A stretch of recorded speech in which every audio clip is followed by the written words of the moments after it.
some of you may think you are doing me a favor. I remember I went to preach somewhere. When I finished preaching, I think it's abroad, and the man of God said, let us encourage this man of God by buying his books. I looked at him. I said, like how? I didn't come here to sell books. And I'm never encouraged that you bought books. Because books don't amount to anything to me. I have not taken a dime out of any book. All the one we have been writing, not one single kobo has come to my pocket for it. No. Because my life doesn't depend on such things. They said so. He said so. What do you? I said no.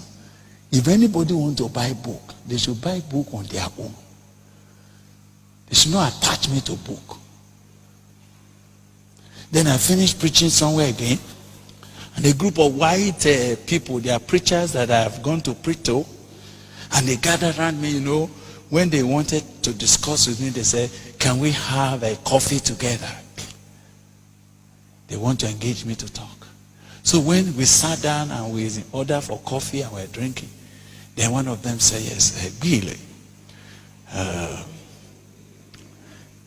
yes, you are from Africa, and there's much problem in Africa, there's poverty in Africa. So what can we do to help you?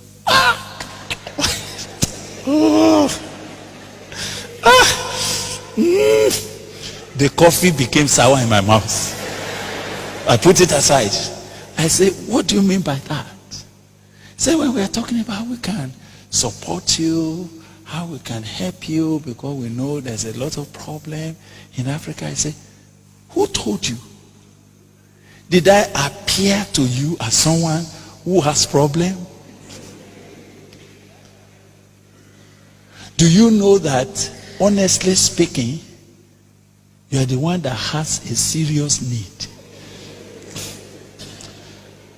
So, as I was passing through your cities, I see churches that have become empty. I see church buildings that have become gymnasium where they are playing table tennis. I went to places that I've read in books about the move of God in the days of your fathers, and I saw now empty ashes. You are the one in problem.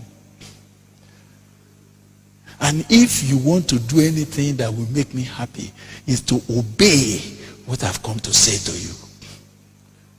I said, there's no need. No, we don't need support in Africa.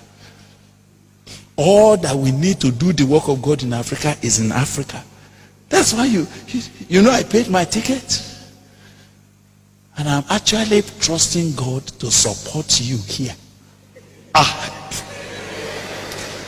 And they were wondering, what kind of man is this?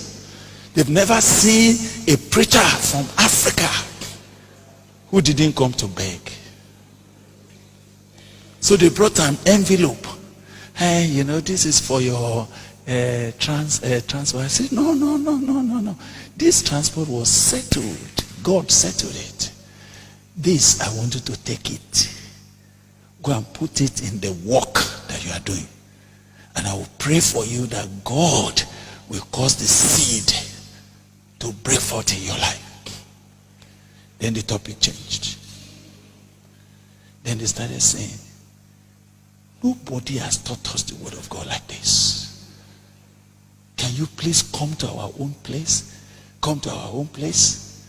That's how itinerary began for me. I'm traveling from this location to that location to that location to that location. And God is so gracious. As I'm moving from one place to another, he has provided. So some of them say, we know Gbile will not take anything. We know him. He's a preacher of a kind, of a different kind. I was happy that what I carried does not only survive in Nigeria, it survives in the coldest region of the world. I've seen people weeping with their eyes. Say, we need to know this. We need to know this. Some of those men say, Gbile, we want to follow you to Nigeria. I say, come along, come along. The only thing is that when you come to my house, we fetch water from the well. I don't have washing machine, so that you don't think anything. When there is no light, where will you get washing machine? Some say, I've seen Jesus. I want to come. I say, come along. So some will stay with us 4 months. They will wake up in the morning. We fetch water from the well. Thank God. We have a borehole now that you can pump, and then you can have some water. There's no problem. It's not about